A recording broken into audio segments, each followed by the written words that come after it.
So, Good morning, Good sir. morning, sir. Good morning, the sir. last part and very important part which you have not already studied in your 11th और 12th, बाकी जो हमने पढ़ा था set theory logic वो थोड़ा बहुत आपने पढ़ा था, but this is a totally new concept that is called as valid and invalid argument.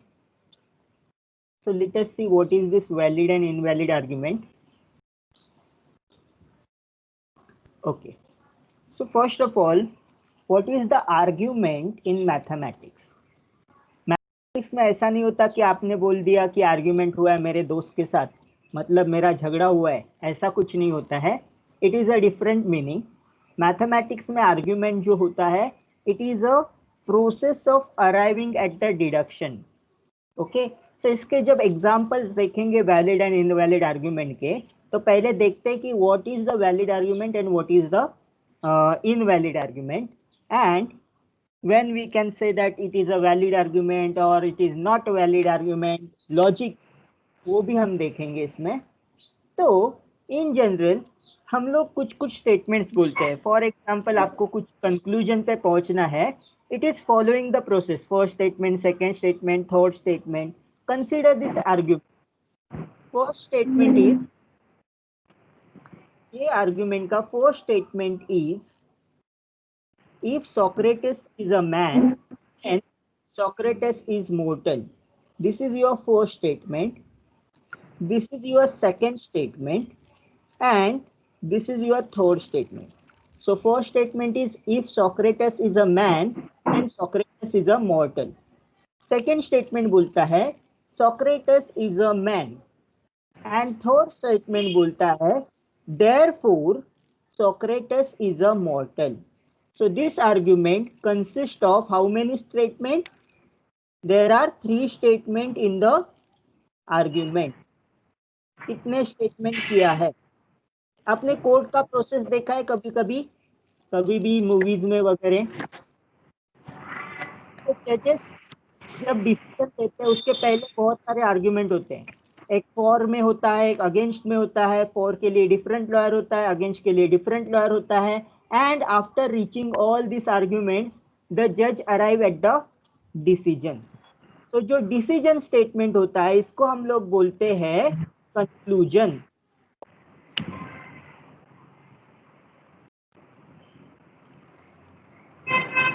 Yes, sir. And conclusion के पहले जितना भी स्टेटमेंट होता है उसको हम लोग बोलते हैं premises.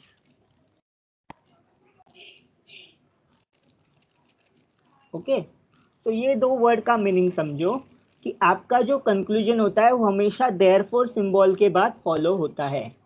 Okay, then this kind of argument consists of 3 statements. All the first n-1 statements are called premises. इसको hypothesis भी बोल सकते हैं हम लोग, premises, या फिर हम लोग इसको बोलेंगे hypothesis.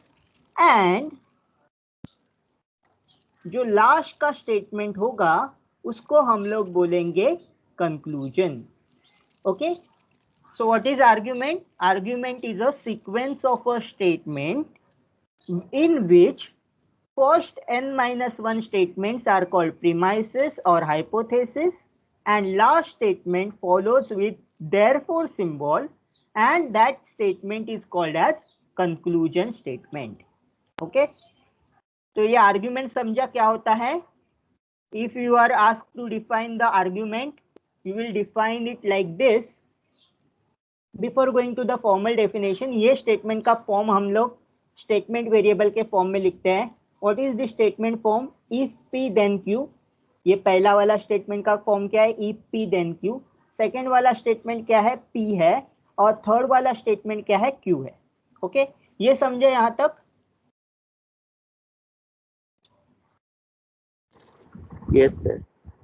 ओके, सो आर्ग्यूमेंट फॉर्मली कैसे डिफाइन होता है? An argument is a sequence of a statement, and argument form is a sequence of statement form. All the statements in argument and all the statement forms in an argument form except for the final one are called premises or assumption or hypothesis.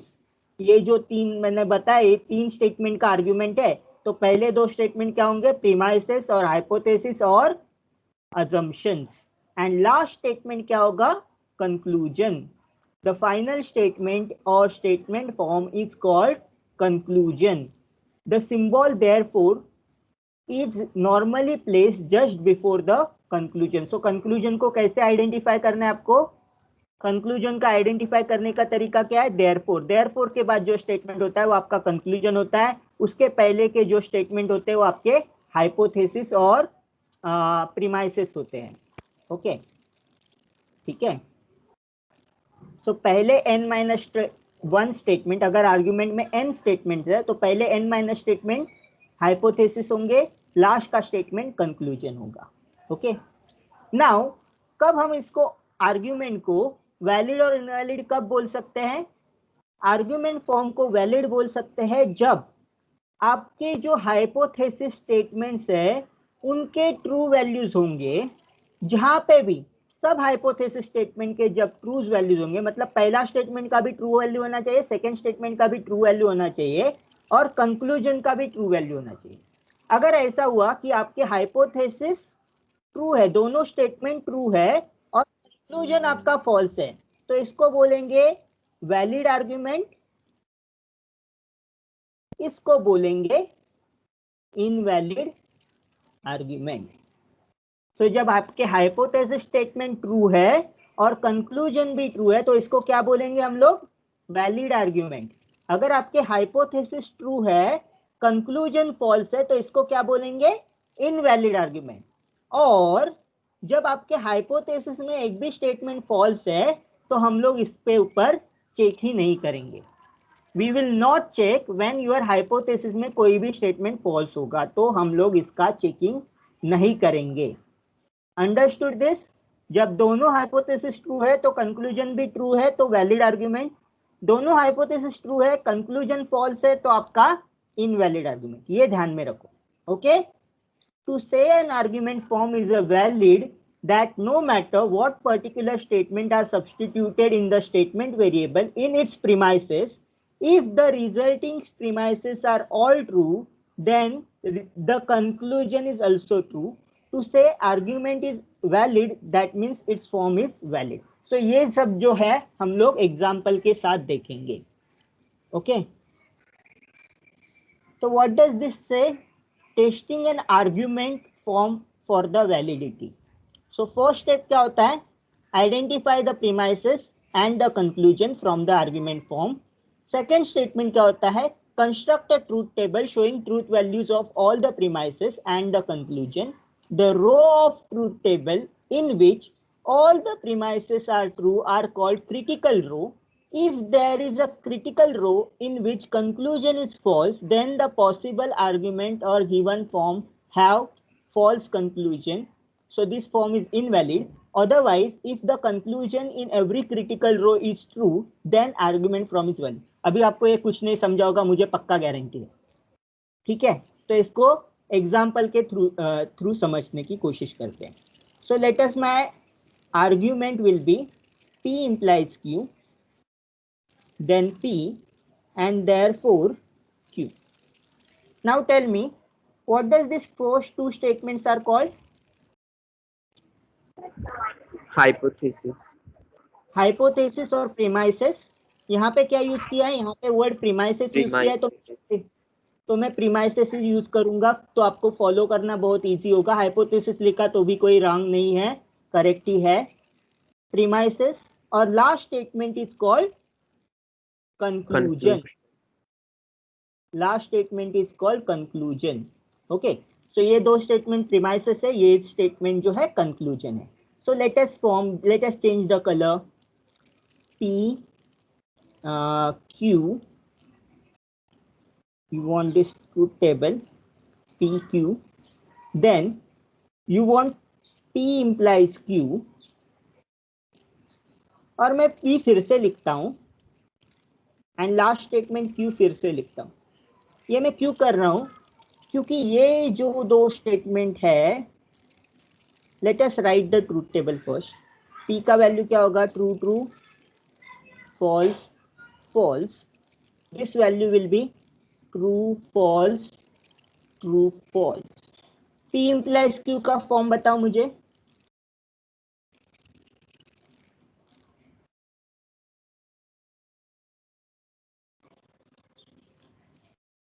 True implies true क्या होता है? True. True implies false True. नहीं, False. False. False आता है, बाकी सब जगह true होता है। False implies true is true, false implies true False. Is true. Is the argument form in the P implies Q। P implies Q का याद रखने का तरीका मैंने क्या बताया था? Sorry, what is, how I told you to remember P implies Q form? आपको याद रखने का तरीका यही बताया था मैंने। True implies false is false, otherwise the implication statement और conditional statement is true. P का टेबल कॉपी कर लेते हैं। True false, sorry, true true false false. Okay, अभी identify which are the premises, what is the state, identify the premises and conclusion। so ये जो दो statement है क्या है? premises। these two statements are called premises and last statement is called conclusion। Conclusion. okay, now अभी premises में हम लोग ने ये दो स्टेप कर लिया। प्रीमाइसेस आइडेंटिफाई कर लिया, कंक्लूजन आइडेंटिफाई कर लिया, कंस्ट्रक्ट ट्रूथ टेबल कर लिया। अभी आइडेंटिफाई, ये थर्ड स्टेप क्या बोलता है? A row in truth table which all premises are true. कौन सी रो है जिसमें ऑल प्रीमाइसेस आर ट्रू है? This row. इसमें प्रीमाइसेस का दोनों का वैल्यू ट्रू है। फर्स्ट स्टेटमेंट का वैल्यू ट्रू है, सेकंड स्टेटमेंट का वैल्यू ट्रू है। क्या हम ये क्रिटिकल रो ले सकते हैं क्या? फॉल्स एंड ट्रू नहीं ले सकते, ट्रू एंड फॉल्स का भी नहीं ले सकते, ट्रू एंड फॉल्स का भी नहीं ले सकते। So this is called as a critical row. This is called as a critical row. Critical row में क्यू का वैल्यू क्या है? यहां से कॉपी कर लो डायरेक्टली, ट्रू। ये डिटरमाइन करने की जरूरत नहीं, तो इसको ब्लैंक ही रखेंगे। ये जो तीन वैल्यूज है उसको ब्लैंक ही रखेंगे। सिंस क्रिटिकल रो में आपका कंक्लूजन में कहीं फॉल्स दिख रहा है क्या? अभी आपको कहीं पे भी फॉल्स नहीं दिख रहा है, क्योंकि आपको क्यू का वैल्यू कहाँ कैलकुलेट करना है? सिर्फ क्रिटिकल रो में कैलकुलेट करना है। ओके, सिर्फ क्रिटिकल रो में आपको क्यू का वैल्यू कैलकुलेट करना है। Okay, so this critical conclusion का रो, जो क्रिटिकल रो है सिर्फ वही लिखना है क्यू का फॉर्म। कंक्लूजन का जो रो है, कंक्लूजन का जो कॉलम है, वो सिर्फ क्रिटिकल रोज के लिए भरना है। ये याद रखो। Since it is true, we will say that this is a valid argument. This is valid argument. This is valid argument. अगर कहीं पे भी मुझे क्रिटिकल रो फॉल्स मिला तो मैं क्या बोलूंगा? It is a invalid argument. So let us see one more example. ये वाला एग्जांपल सॉल्व करते हैं, ठीक है? ये वाला एग्जांपल सॉल्व करते हैं अभी। Okay, tell me which are the premises and which are the conclusion. Premises क्या है इसमें? This two are premises and last row is called as conclusion. Yes or no? What does argument form tells you? तीन statement है, first statement, second statement and third statement. Always remember the last statement is conclusion. पहले जो दो statement है वो क्या है? Premises. Okay, so let us find the truth table for this. कितने आपको कॉलम बनाने पड़ेंगे अभी? 3. Okay, let's see. Let me change the ये अभी अच्छा रहेगा। P Q R, then I want P implies Q or R ना, so I will first find what is Q or negation R. Sorry,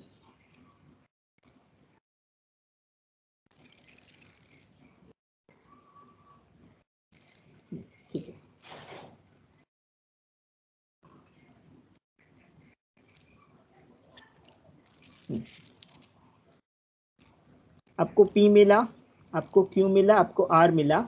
I want negation of R. Then I can compute Q or negation R. Then I want P and R. Okay, P and R. Then I can compute P implies Q or negation R. That is one thing. Then I can also compute Q implies P and R. So ये दोनों hypothesis हो गया. ये आपका क्या हो गया? Premises हो गया. और last statement is conclusion. Conclusion का स्टेटमेंट क्या होगा? P implies R. ओके, तो अंडरस्टूड दिस. P का रो कैसे बनेगा? True true true true, false false false false. Q का रो क्या बनेगा? 2 बार ट्रू, 2 बार फॉल्स, 2 बार ट्रू एंड 2 बार false. What is R row? True false true false True, false, true, false. True false true false. Correct. अभी आपको negation of R करना है. क्या आएगा? false, हाँ, true, ट्रू फॉल्स. false, आपको कोशिश true, करते रहना चाहिए. दैट्स आई ऑलवेज टेल कि यहाँ पे कितने भी बार रॉन्ग आया तो चलेगा, मैं करेक्ट कर सकता हूँ. एग्जाम में रॉन्ग मत लिखना, वो करेक्शन नहीं होगा. अभी Q implies R. Okay, Q implies R का क्या लिखेंगे? Q और निगेशन R. सो Q का रो देखेंगे, निगेशन R का रो देखेंगे और बीच में क्या लगाएंगे? और लगाएंगे. ट्रू और फॉल्स क्या आता है रिजल्ट? एक भी ट्रू हुआ तो ट्रू है, ये भी ट्रू है. यहाँ पे क्या है? दोनों फॉल्स है तो क्या आएगा? फॉल्स आएगा. एक ट्रू है तो ट्रू है, एक ट्रू है इसलिए ट्रू है, दोनों ट्रू है इसलिए ट्रू है, दोनों false, और एक ट्रू है तो true, true. तो और के लिए टेबल का वैल्यू कैसे देखना है आपको? जब दोनों फॉल्स होता है तो ही फॉल्स होगा, नहीं तो ट्रू होगा. सो दोनों फॉल्स है यहाँ पे थर्ड रो में, इसीलिए फॉल्स हुआ. सेकेंड लास्ट रो में भी दोनों फॉल्स है इसलिए फॉल्स हुआ. अभी क्या है? बीच में एंड है, P and R. P and R कैसे करेंगे? एंड के लिए क्या रूल है? true, तो true, ट्रू है तो ही ट्रू होगा, True. नहीं तो फॉल्स होगा. True है, false है. यहाँ पे दोनों ट्रू है इसलिए ट्रू हुआ. अभी हमको ये रो देखना है R का और P का. दोनों ट्रू है तो ट्रू है, एक भी फॉल्स हुआ तो क्या होगा? Answer is false. दोनों false, अभी यहाँ पे एक फॉल्स है इसलिए फॉल्स हुआ. यहाँ पे भी P हमेशा फॉल्स रहेगा तो रिजल्ट क्या आने वाला है? फॉल्स ही आने वाला है. एक भी फॉल्स हुआ एंड में तो आपका रिजल्ट क्या आने वाला है? फॉल्स आने वाला है. अभी ये सब कैलकुलेट हो गया. अभी प्रीमाइसेस का कैलकुलेट करो. यू वांट, अभी थोड़ा कलर चेंज कर लेते हैं. P एंड Q और R, ये दोनों को बीच में इंप्लीकेशन डालना है. ट्रू इम्प्लाइज ट्रू, क्या रिजल्ट आएगा? ओनली ट्रू इम्प्लाइज फॉल्स का फॉल्स आता है. ये दिखता नहीं है तो लेट्स रीरेड. ट्रू इम्प्लाइज ट्रू का रिजल्ट ट्रू आएगा, ट्रू इम्प्लाइज ट्रू का रिजल्ट ट्रू आएगा, ट्रू इम्प्लाइज फॉल्स का रिजल्ट फॉल्स आएगा, ट्रू इम्प्लाइज ट्रू का रिजल्ट ट्रू आएगा, फॉल्स इम्प्लाइज ट्रू का रिजल्ट क्या आएगा? ट्रू आएगा. फॉल्स इम्प्लाइज ट्रू का रिजल्ट क्या आएगा? ट्रू आएगा. फॉल्स इम्प्लाइज फॉल्स का रिजल्ट ट्रू आएगा एंड फॉल्स इम्प्लाइज ट्रू का रिजल्ट ट्रू आएगा. Okay, so this completes your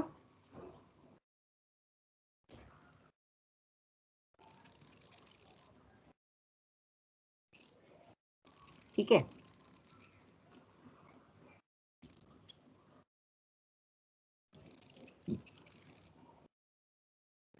okay, Q implies P और R. Second row that is Q, ये वाला रो implies P and R. So ये implies ये क्या आएगा, ट्रू implies ट्रू क्या आएगा, ट्रू आएगा. ट्रू implies फॉल्स क्या आएगा, फॉल्स आएगा. False. False implies true, true आएगा. फॉल्स implies ट्रू या फॉल्स होगा तो भी क्या आएगा, ट्रू ही आएगा. ट्रू implies फॉल्स, फॉल्स आएगा. ट्रू implies फॉल्स, फॉल्स आएगा. फॉल्स implies ट्रू, ट्रू आएगा. और false implies true, sorry false implies false भी ट्रू ही आएगा. जब आपका हाइपोथेसिस स्टेटमेंट फॉल्स होता है तो आपका वैल्यू क्या आएगा, ट्रू आता है. That is the implication. Okay, अभी मुझे क्रिटिकल रो आइडेंटिफाई करके बताओ. What are the critical rows?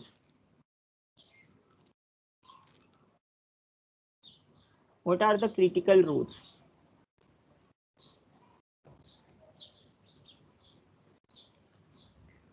दोनों प्रीमाइसेस ट्रू होने चाहिए. So this is one critical row when both premises are true. और कौन सी क्रिटिकल रो है? This is second critical row where both premises are true. और कौन सा स्टेटमेंट है? Second last एंड लास्ट. and last one. तो स्टेटमेंट है ये दोनों हाइपोथेसिस ट्रू है. ये आपका क्या हुआ, क्रिटिकल रो हुआ. अभी क्रिटिकल रो के लिए कंक्लूजन कैलकुलेट करो. क्रिटिकल रो के लिए आप क्या कैलकुलेट करोगे, कंक्लूजन कैलकुलेट करोगे. सो ये आपका हुआ conclusion. This is your conclusion. Okay, what is P implies R? P का वैल्यू क्या है, ट्रू है. R का वैल्यू ट्रू है. True implies true is true आया. नेक्स्ट, ये क्रिटिकल रो में क्या है, P implies true implies false क्या आता है, फॉल्स आता है. False. देन यहाँ पे second last row false implies true, true आएगा. False implies true again, false implies false is again you will get true. So आपको क्या मिला, क्या प्रॉब्लम है इसमें, you will get this entry conclusion is false. Therefore, it is an invalid argument. It is invalid argument. So argument कब valid होता है? When you say argument is valid, सब आपका conclusion में जो भी आप एंट्रीज लिख रहे हो क्रिटिकल रोज में, वो सब क्या होनी चाहिए, ट्रू होनी चाहिए. अगर क्रिटिकल रोज में फॉल्स एंट्री आ गई आपकी, जैसे यहाँ पे आ गई फॉल्स एंट्री आ गई, मतलब क्या है, इनवैलिड आर्ग्यूमेंट. अगर सभी एंट्रीज ट्रू आती है तो आपका क्या होगा, valid argument. So valid argument and invalid argument, फर्क समझा आपको? What does it Yes, mean, sir. Valid and invalid Yes, sir. Argument? Okay,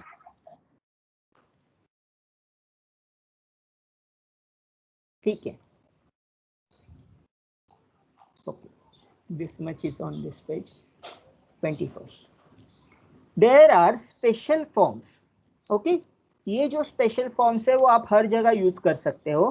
तो वो स्पेशल फॉर्म क्या है? There are 7-8 special forms which we will see one by one. First special form is called modus ponens. Second special form is called modus tollens. And there is generalization, elimination, transitivity. ये सब आपको valid form determine करने में help करेंगे. तो जो वाला Socrates वाला एग्जांपल था, उसका ये जो फॉर्म है उसको हम लोग बोलते हैं मॉडस पोनेंस. ओके, सो ये हम लोग डिटेल में पढ़ते हैं. पहले तो जब आपके आर्ग्यूमेंट में 2 प्रीमाइसेस होंगे एंड 1 कंक्लूजन होगा तो उसको क्या बोलते हैं, सिलोजियम, syllogism. Okay, if you have argument consist of 2 premises and 1 conclusion, then it is called syllogism. That is 1, 2. ये दो आपके क्या है, premises है, first statement and second statement. This third statement is your conclusion. So ये कौन सा form हुआ, syllogism. Okay, the first premises is called major premises. This first one is called major. Second one is called minor. First premise is called as major premises, second premises is called minor premises. Okay. The most famous form of syllogism is called modus ponens. इसका मतलब है argument of affirmation. Argument of affirmation. ये Latin word है modus ponens. Okay. So modus ponens क्या बोलता है? If your statement is in this form, P implies Q, second statement is P and therefore Q. What does एकदम simply बोलता हूं, मैंने पढ़ाई किया तो मैं पास हूंगा. आपका भी टेस्ट है, ठीक है. आपने अगर पढ़ाई किया होगा तो आपको अच्छे मार्क्स आएंगे. That is my first statement, major premises हो गया. सेकंड मेरा स्टेटमेंट ये है कि आकाश ने पढ़ाई किया, और मेरा थर्ड स्टेटमेंट है कि आकाश पास होगा या आकाश को अच्छे मार्क्स आएंगे. तो ये फॉर्म कौन सा है? दिस इज वैलिड लग रहा है ना. ये मैं फर्स्ट स्टेटमेंट में क्या बोल रहा हूँ कि अगर किसी ने पढ़ाई किया तो उसको अच्छे मार्क्स आएंगे. सेकंड स्टेटमेंट में मैं बोल रहा हूँ आकाश ने पढ़ाई किया है, और थर्ड स्टेटमेंट में बोला इसीलिए आकाश को अच्छे मार्क्स आएंगे. वैलिड लग रहा है. तो ये वैलिड आर्गुमेंट जो है वो कौन सा वैलिड आर्गुमेंट है? मॉडस पोनेंस. और ये वैलिड आर्गुमेंट क्यों है तो वो यहाँ पे दिया है. प्रीमाइसेस क्या है? First one P implies Q, second premises is P and conclusion is Q. तो मैंने जैसे बोला था आपको कौन से रो के लिए कैलकुलेट करना है? सिर्फ क्रिटिकल रो के लिए कैलकुलेट करना है. जब आपका दोनों हाइपोथेसिस ट्रू है, बाकी सब जगह देखो दोनों हाइपोथेसिस ट्रू नहीं है, एक हाइपोथेसिस ट्रू है एक हाइपोथेसिस फॉल्स है, इसीलिए वो नहीं लिया. ओके. तो जब आपका दोनों प्रीमाइसेस ट्रू है तो उसको क्या बोलेंगे हम लोग? Critical row. क्रिटिकल रो में कंक्लूजन का वैल्यू क्या है? Q का वैल्यू क्या है? T. तो कंक्लूजन भी ट्रू आया, इसीलिए ये कौन सा वैलिड आर्गुमेंट है? ये वैलिड आर्गुमेंट है. सिमिलरली ये एग्जांपल देखो, if sum of the digits of 371487 is divisible by 3, then 371487 is divisible by 3. क्या है sum of the digits? 3 plus 7 10, 10 plus 1 is 11, 11 plus 4 15, 15 plus 8 23, 23 plus 7 30. 30 divisible by 3 है, 3 tens are 30. So if it is sum of the digits 3 plus 7 plus 1 plus 4 plus 8 plus 7 हमने calculate किया, वो divisible by 3 है, then original number भी divisible by 3 होगा. ये rule है. Okay. और सेकेंड स्टेटमेंट में हम क्या बोल रहे हैं? हमने एक्चुअल में सम कैलकुलेट किया. एक्चुअल में हमने 3 plus 7 plus 1 plus 4 plus 8 7 किया और दिखाया कि वो डिविजिबल बाय 3 है. देयरफॉर हम बोल सकते हैं कि it is divisible by 3. The number is divisible by 3. आपको अलग एग्जांपल देते हैं. लेट अस से आई विल से 153 is divisible bye C. 153 is divisible by 3. कैसे चेक करूंगा? मैं क्या करूंगा? 1 plus 5 plus 3 करूंगा. 1 plus 5 plus 3 कितना आएगा? 9. Is 9 divisible by 3? I will get answer as 3. Therefore 9 is divisible by 3. Second argument में चेक किया, minor premises में चेक किया. Therefore I can say the original number, that is 153, is divisible by 3. So this form is called as modus ponens. Okay. So ये form आपको remember करना है. What is modus ponens form? The logical form of the form P implies Q, second argument is P and therefore Q. This form is called as modus ponens. This form is called as modus ponens. Then second argument is called modus tollens. Modus tollens का argument देखते हैं. Modus tollens का argument क्या बोलता है? First statement is of the form P implies Q. Second statement, negation of Q, therefore negation of P. Therefore negation of P. The example is, if Zeus is human, then Zeus is mortal. तो अगर वो इंसान है तो वो कभी ना कभी मरेगा. सेकेंड स्टेटमेंट बोलता है Zeus कभी नहीं मरेगा. He is not mortal. Therefore I can conclude that वो इंसान नहीं है. Zeus is not an human. ये भी एक वैलिड आर्ग्यूमेंट है. ये वैलिड आर्ग्यूमेंट क्यों है? Let us see. why it is an valid argument. Again, आपको वैलिड इनवैलिड कैसे प्रूव करना है? P Q, then what is this? Hypothesis में क्या क्या दिया है देखो, P implies Q, प्रीमाइसिस लिखते हैं पहले, प्रीमाइसिस क्या है? P implies Q and second premises is negation of Q, and therefore third premises is what? Conclusion क्या है? Therefore negation of P. What is P? Tell me fast fast fast, फटाफट, अभी तो आपको प्रैक्टिस होनी चाहिए इसकी.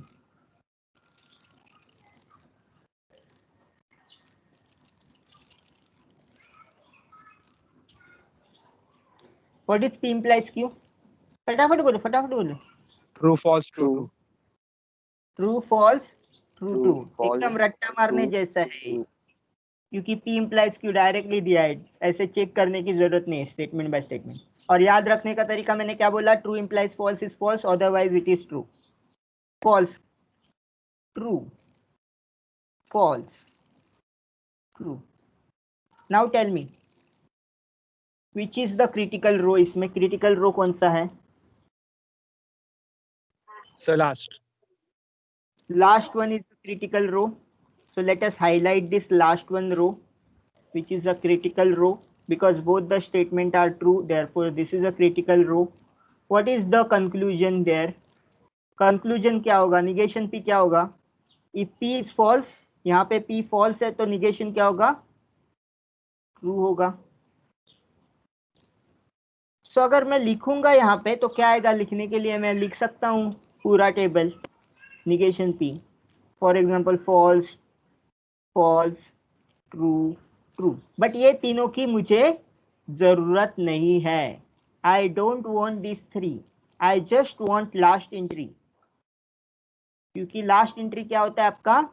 कंक्लूजन. सो क्रिटिकल रो में कंक्लूजन क्या है? Conclusion is true, therefore this is called as valid argument. This is valid argument. Okay. So आपने अभी कौन से दो फॉर्म देखे? Modus पोनेन. Modus ponens form क्या है? P implies Q, second statement is P, therefore Q. Modus ponens form क्या है? P implies Q, negation Q, therefore negation P. अभी इसमें क्या सिमिलरिटी है? क्या मैं बोल सकता हूँ every conditional statement is logically equivalent to its contrapositive? So if I have P implies Q, that means I can say that negation Q of implies negation P because of the contrapositive. Every conditional statement is logically identical to its contrapositive. What is second statement? Negation Q and therefore negation P. ये जो three statement का form है, ये modus ponens form है. Yes और no? अगर मैंने ये थ्री स्टेटमेंट किया तो ये मॉडस पोनेन का फॉर्म है. मतलब मॉडस टोनेन और मॉडस पोनेन एक दूसरे के साथ थोड़ा मैच करते हैं. बट क्या है कि मॉडस जो पोनेन होता है वो पॉजिटिव आर्ग्यूमेंट देता है, इसमें निगेशन का सिंबल नहीं है. बट मॉडस टोलेन जो है वो निगेशन का सिंबल देता है, दैट इज निगेटिव आर्ग्यूमेंट करता है. सेकेंड स्टेटमेंट को हम क्या करते हैं? ये जो दो स्टेटमेंट है, Zeus is human then Zeus is mortal, second statement का निगेशन लेते हैं, देयरफॉर फर्स्ट स्टेटमेंट का negation. That is your form is called as modus tollens. Okay. जब पॉजिटिव वे में लेते हैं तो उसको बोलेंगे मॉडस पोनेन, नेगेटिव वे में लेंगे तो वो मॉडस टोलेन है. दोनों वैलिड आर्ग्यूमेंट है, दोनों वैलिड आर्ग्यूमेंट है. हम लोग जो है अभी वैलिड आर्ग्यूमेंट देते हैं. ठीक है. सो let us, this kind of reference is called as rule of inference. This kind of reference is called as rules of inference. So rules of inference क्या है? Some argument which are the valid argument which can be used again and again. मतलब मैं modus pollen को बार बार use कर सकता हूँ, modus टोनेन को बार बार use कर सकता हूँ. So ये जो आर्ग्यूमेंट्स है वो बार बार जो यूज होते हैं वो क्या बन जाता है? रूल हो जाता है. और रूल्स ऑफ इन्फरेंस। सो ये जो वैलिड आर्ग्यूमेंट है वो क्या बनाते हैं, rules of inference. So what is first rule of inference, modus ponens. First rule of inference is modus ponens. Second rule of inference ये दिख नहीं रहा है इधर का, modus tollens. So first rule कौन सा है, first rule is modus ponens, second rule is modus tollens. Okay, they both are rules of inference. Rules of inference मतलब क्या है, valid argument which can be used again and again, valid arguments which can be used again and again. So these are the following example. If you have p, ये कितने statement है, how many statement in this argument, a में ये b को भूल जाओ, पहले b को भूल जाओ, what is a, how many statements are there,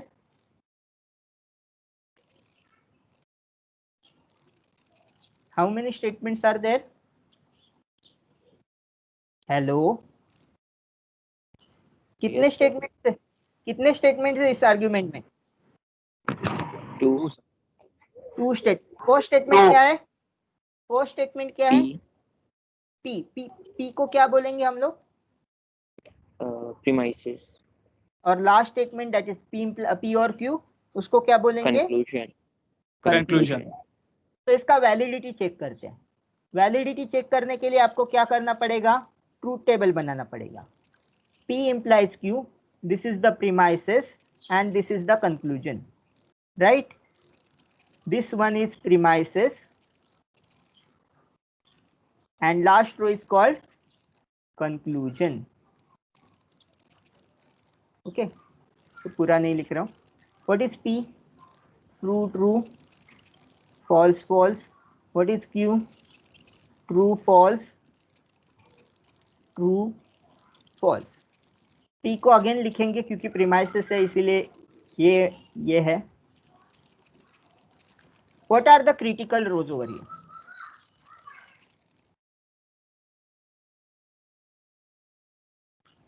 Are these two are critical rows? first Premises. first and second.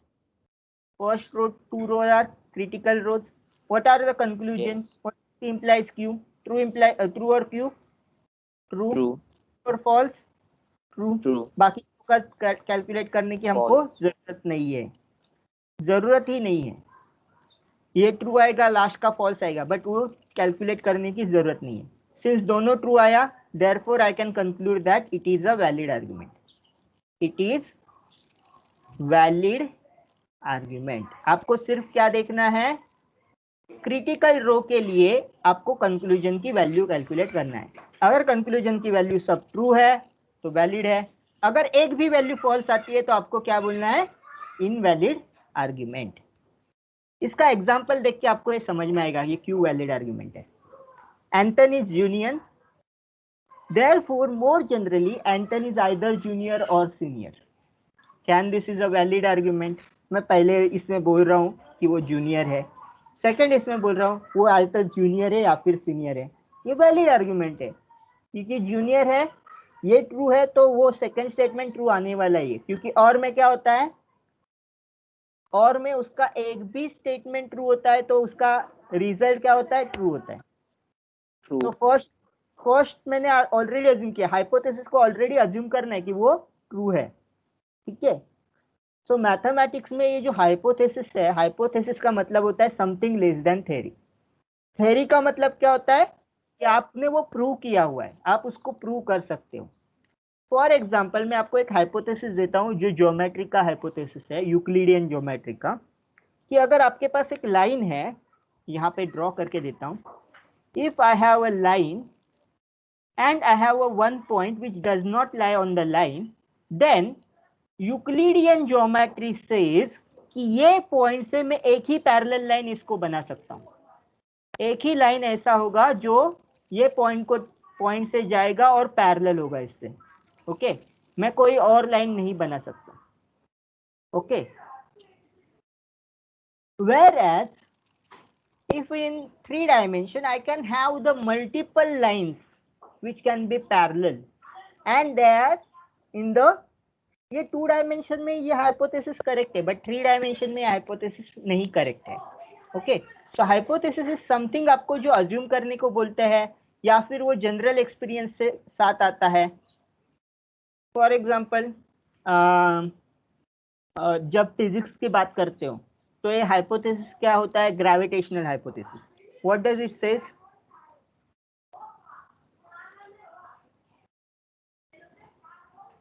The gravitational force between any two objects are directly proportional to their masses and inversely proportional to the square of distance in between them.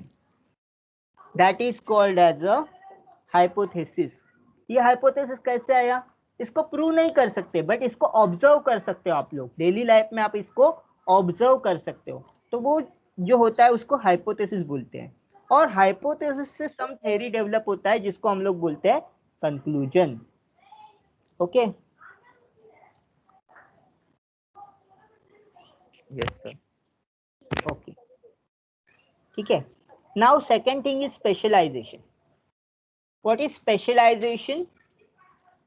Again आप मुझे बताओ, ये जो दो statement है, which statement, ए देखो या B देखो, कोई भी एक देखो, दोनों एक साथ मत देखो। Okay, what is this first statement is called premises Premises. and second statement is called Conclusion. conclusion. I know that both P and Q are true. Can I say that P is true? I have given that both P and Q are true statement. Can I say P is true from this statement? Yes. Okay. For example मैं बोल सकता हूँ मुझे maths भी आता है, मुझे physics भी आता है, और मैं इससे मैं कंक्लूड कर सकता हूँ कि मुझे मैथ्स आता है। Yes. Yes, you can conclude that. So this is how you will conclude. So what is your truth table? क्या होगा इसके लिए वैलिडिटी चेक करने के लिए? P Q, P and Q and P। ये लास्ट रो में आप Q भी ले सकते हो, therefore Q भी है ना, ठीक है। What is this? This is premises and last is conclusion.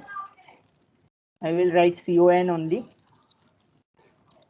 बनाओ truth table. True true false false, true false, true false. What is P implies Q?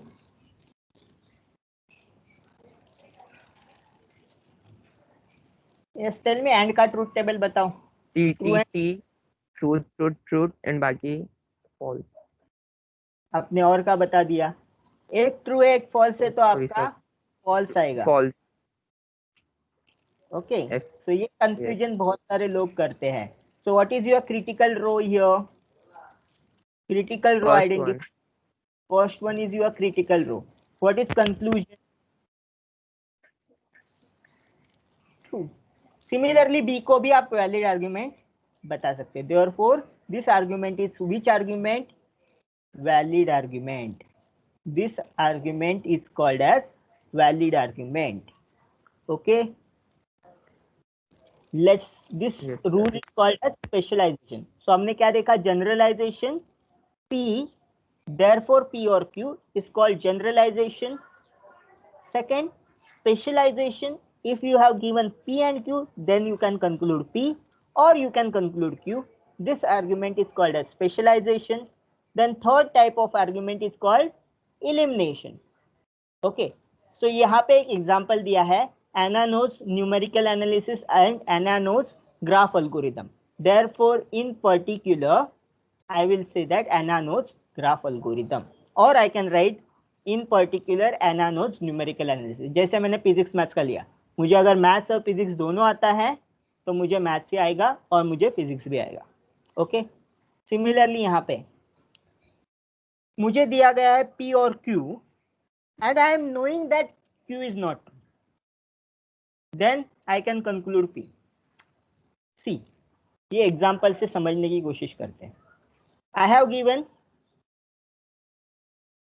P दिया है और Q दिया है। x minus 3 is equal to 0 and x plus 2 is equal to 0। ये दोनों argument आपको और में दिए हैं। आपको ये भी पता है कि आप x को निगेटिव नहीं ले सकते। You know that x is not non-negative. Therefore इस सेकंड स्टेटमेंट का जो सॉल्यूशन है x plus 2 is equal to 0 is not possible. Second statement is not possible. So क्या बचा आपके पास? आपके पास आइदर p था और q था. आपने दिखा दिया कि q गलत है, तो आपके पास क्या बचेगा? Only p is left. Therefore by elimination आपने क्या किया? q को एलिमिनेट कर दिया. आपने दिखा दिया कि q ट्रू नहीं है, इसीलिए आप क्या बोल सकते हैं? p ट्रू है. सो अगर आपका p और q ट्रू है तो ये कौन कौन से केसेस में ट्रू हो सकता है? आप मुझे बताओ. जब दोनों p और q ट्रू है तो ट्रू हो सकता है. अगर एक भी स्टेटमेंट ट्रू है, p भी ट्रू है और True q है. भी ट्रू है, तो ये ट्रू हो सकता है. या फिर आपके पास अगर p फॉल्स है, q ट्रू है, तो ट्रू हो सकता है. आप सेकंड में क्या बोल रहे हो कि आपने दिखा दिया कि q फॉल्स ही है, तो आपके पास क्या है? This statement is true and q का वैल्यू इज फॉल्स. तो कब आएगा ये स्टेटमेंट ट्रू? जब p ट्रू होगा. जब p का वैल्यू ट्रू होगा तो ये स्टेटमेंट ट्रू आएगा, तो ही तीनों की तीनों सेटिस्फाई हो सकते हैं. अदरवाइज सेटिस्फाई नहीं होंगे, क्योंकि आपको q फॉल्स है वो पता है. ठीक है. So this argument is called as a elimination. Elimination में क्या करते हो? आपके पास दो स्टेटमेंट होते हैं, बीच में और होता है. आप दिखा देते हो कि उसमें से एक स्टेटमेंट गलत है, इसीलिए दूसरा स्टेटमेंट जो होगा वो ट्रू है. So you have p or q. You also know that negation of q. Therefore you can say that p. So इसका truth table बना दो. It is your homework. I will have the premises p or q. I will also have the premises negation q.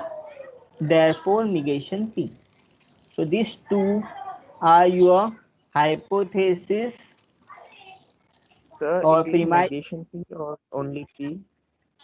No, sorry, p, only p. And p is your conclusion. P is your conclusion. So your thing is you have to prove this, or you can prove the second one also. If you have p or q, you have given that negation of p, therefore q. ये भी करोगे तो चलेगा. मैं ये वाला करके आज का लेक्चर स्टॉप करूंगा. Transitivity. Transitivity is very very important, because ये बहुत सारे इसमें आपको ऐसे दिया जाता है. Show that following are equivalent. Show that following are equivalent. 1 2 3 ऐसे दिया जाता है आपको. तो आप हमेशा ये जो प्रूव करने का तरीका क्या करते हो? आप पहले को 1 इम्प्लाइज 2 करते हो, फिर 2 इम्प्लाइज 3 करते हो, एंड देन 3 इम्प्लाइज 1 करते हो. Then you can say that they are equivalent. Equivalent मतलब क्या? 1 इम्प्लाइज 2, 2 इम्प्लाइज 1, 2 इम्प्लाइज 3, 3 इम्प्लाइज 2. मतलब ये तीनों सेम ही स्टेटमेंट को रिप्रेजेंट करते हैं. सो ये किस लॉ से होता है? इस लॉ से होता है. P implies Q, Q implies R, then P implies R. इसको बोलेंगे ट्रांजिटिविटी. इसका एकदम बेसिक एग्जांपल मैं आपको इक्वालिटी रिलेशन से देता हूँ. If you have A is equal to B, you have B is equal to C. Can I say that A is equal to C? Yes, sir. और एक example transitivity का देता हूँ. मैं ये बोल रहा हूँ 2 is less than 4. सेकेंड में बोल रहा हूँ 4 is less than 6. From these two statements, can I conclude that 2 is less than 6? Yes, sir. तो ये क्या है? Yes. ट्रांजिटिविटी है. A less than B, B less than C, therefore A is less than C. So ये जो आपका less than और greater than relation है, वो भी क्या है?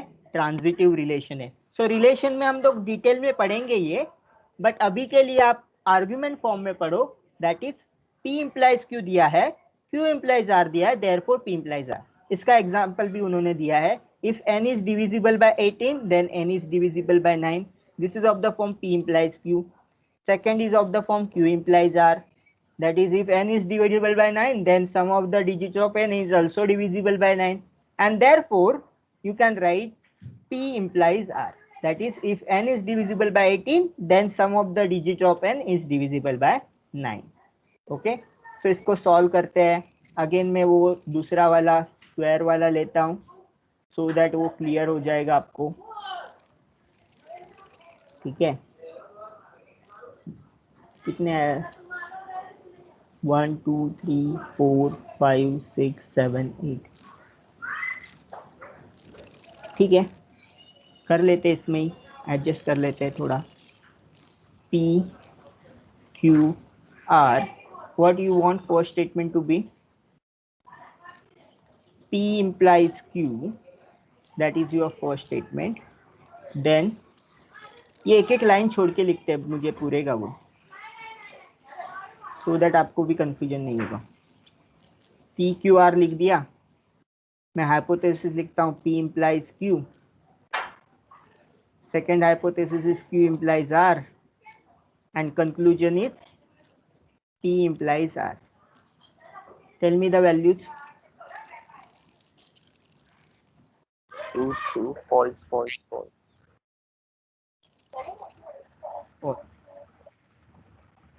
दो True, बार true. And दो 2 बार times false. दो बार ट्रू, 2 बार false. और फॉल्स. यहाँ पे क्या है? 1 true, 1 false. हाँ बराबर, 1 true 1 false, 1 false. 1 true 1 false, 1 true 1 false. Okay, अभी P इम्प्लाइज क्यू करते हैं. आपको सिर्फ यही देखना है ट्रू इम्प्लाइज फॉल्स कहाँ है. यहाँ पे ट्रू इम्प्लाइज फॉल्स है, यहाँ पे ट्रू इम्प्लाइज फॉल्स है, तो ये दो जगह पे क्या आएगा? False result False. आएगा. बाकी सब जगह पे क्या रिजल्ट आएगा? True. ट्रू रिजल्ट आएगा. सो ये आइडेंटिफाई करना है कौन सा रो में आपको ट्रू इम्प्लाइज फॉल्स मिलता है. सो ये आइडेंटिफाई हो गया तो मेरा सिंप्लिसिटी हो जाएगा. अभी मैं सेकंड में भी वही कर रहा हूँ. आई वॉन्ट P का वैल्यू ट्रू है, सॉरी Q का वैल्यू ट्रू है और P का वैल्यू फॉल्स है, राइट. तो यहाँ पे देखते हैं, ठीक है, Q का वैल्यू ट्रू है, R का वैल्यू फॉल्स है. ट्रू और फॉल्स यहाँ पे है, और कहाँ पे है? यहाँ पे है. Only. Yes. तो रो में क्या आएगा? Only फॉल्स आएगा. ये रो false. में भी फॉल्स False. आएगा, और बाकी सब रो में क्या आएगा? True True. आएगा. Identify the critical rows. This one is the First critical one. row. हाँ. Fifth one. Fifth Sixth. one is Seventh critical row. one. And last two And rows. the last. ओके, अभी यहाँ पे हम लोग P implies R check करेंगे. True implies true, value is true. True. True implies false, नहीं ये तो False. चेक नहीं करना, चेक नहीं करना है, अपने को क्रिटिकल रो का चेक करना है. False implies true, True. False implies true, True. False implies false again. True. तो सब जगह पे आपको क्या मिला? क्रिटिकल रोज में you have all the result is true, premises is true, conclusion is true. So I can write this is valid argument. This valid argument. आपको ये जो रूल ऑफ इन्फरेंस है वो सब वैलिड आर्गुमेंट ही मिलेगा, और ये वैलिड आर्गुमेंट हम लोग यूज करने वाले हैं नेक्स्ट लेक्चर में. इसके एग्जांपल देखेंगे, पहले कंप्लीट करेंगे. अभी आपके पास और दो केसेस बचा है, that is proof into division into the cases, and they have your contradiction rule. This is the common table, सब एक साथ लिखा है. मॉडस पोनेंस क्या है, मॉडस टोलेंस क्या है, generalization, specialization, conjunction, elimination, transitivity, proof by division into the cases, and contradiction rule. So these are the logical rule of inference. So ये सब rule of inference आपको याद रखने हैं अगर आपको next question solve करने हैं. So next question में बहुत मजा आएगा. So next lecture is on 22nd. 22nd को आपका lecture होगा discrete maths का. Okay, ठीक है. So let's Okay, get sir. down to questions. Excuse me, sir. Yes, Rohit.